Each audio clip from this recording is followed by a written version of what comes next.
It's too dark in my Quonset to film great, but we'll do it anyway. Hey folks, it's Ben. We're doing an oil change on a 2008 Chevy Uplander. I'm gonna try to make this one concise, so let's try to get her done under 4 minutes. We gotta drive it up on some ramps. Ramps installed. Oof. Service ABS, I know. Let's go up the hill, not hit the kitty.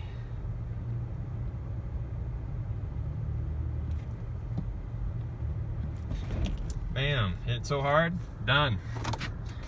Park, let's just double check. We're not crazy. Hey, look at that. Right on the stops. Good enough for me. Let's get that oil changed.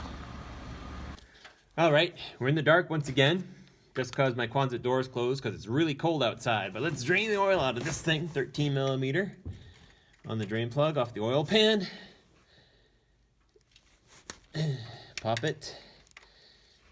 I have gloves on this time because I'm smart.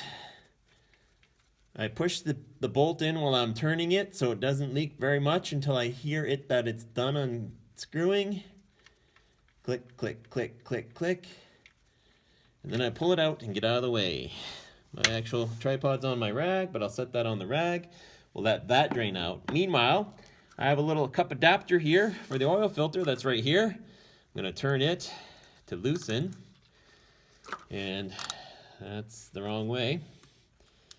That's the right way. And we'll take the oil filter off too.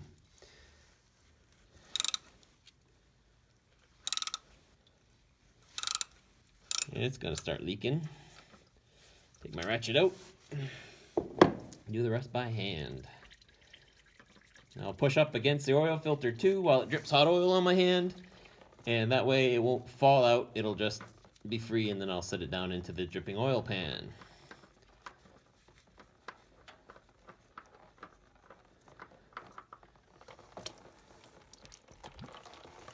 Next up, while that's draining, is I'm going to take the oil filter, and we're using a Napa Gold 1522.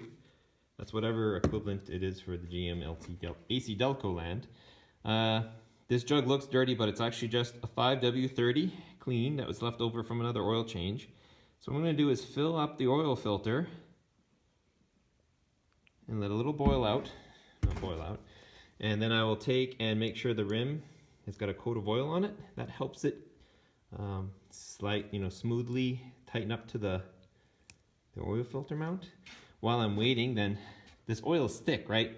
And it's a fine medium in there, so it takes it a couple dabbles to get that thing finally full. Oops.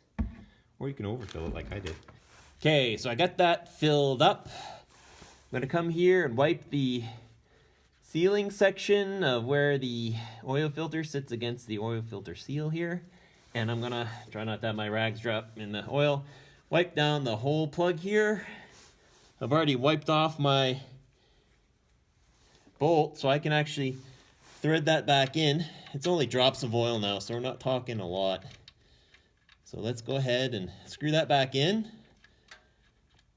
We're just making sure there's no dirt or rocks to make it so that this bolt doesn't completely seat and that it would leak. I will just slightly snug it with my wrench. And I will not crank on it, just enough to make a seal. That's all you need. And then with my oil filter, I will take it. I like this car because it's up and down. It's full of oil. I'll start threading it, and then I will screw it all the way till it makes contact. Right there. And then I will take the butt off this one. Switch it around. I'll switch my ratchet to directions so it tightens. And then I will turn it between 1/2 and 3/4 of a turn, which I'm looking at the sticker on the filter. And that's that. So that's tight. Take that off, and we're done down here. We still have to, full view, that's not cool on a video where you're doing car maintenance. Oh, don't be a dink. We gotta put oil in it, right? This vehicle wants, like I said, 5W30. It really wants to spin its oil tube. Come on, you.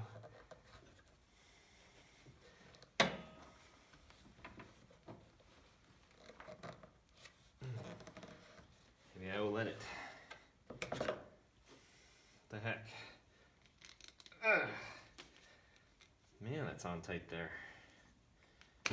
Pop. So that's the lid. This does two things. It's a little upspout for the oil change. It also holds this plastic cover on. So there, it's back on. Make sure this is nice and clean. There's no water or condensation on it. It's fine if there is, but take it out while you can. And I think this motor takes about 4.5 quarts, but we'll use our dipstick as our guide. Stick a rag here to make sure it doesn't get on the manifold. And I will suck at pouring oil into the motor again.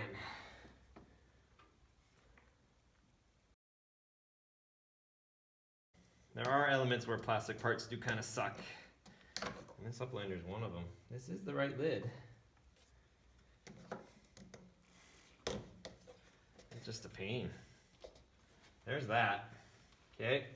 Now our vehicle's at an angle because I'm still on the ramps, but I'm just going to verify that there is oil in it before I start it up. I'll back it off the ramps, pull the ramps out, and then we'll re-verify the oil level. While it's running, check for leaks. I've done this so many times. I typically don't because I'm lazy, but you should. It's sticky on this engine. And so per this, we are overfilled. Nice. So, winning with that, especially since we're on the upside of the engine. Let's start her up, back it up, and check again. So we ran it a little bit, got her off the ramps. Let's pull the oil stick again, wipe it off because I don't trust it. Put it back in,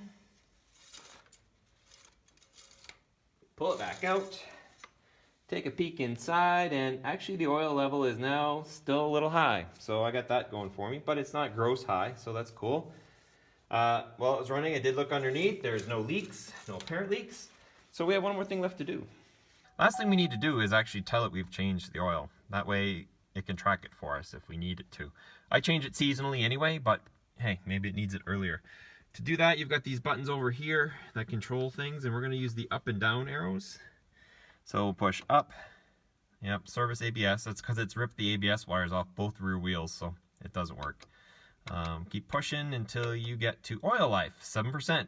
Hold the enter key, which is the one right next to the up and down, to reset, and you just hold it down. Doot, doot, doot, doot, doot, doot, doot, doot. Bam. And let go. Easiest car I've had to change the oil reset light. So, and that's it. It's now set to 100%. Thanks for watching. Leave any questions or comments down below. And be sure to subscribe to my channel for awesome updates on what I'm doing. Please check out the next video I've got lined up for you. And also check out my Patreon page if you want to support what we're doing here. And finally, check out my other less tractory page, Red Barn Homestead. You can subscribe to that too. See some awesome stuff. And we'll see you next time.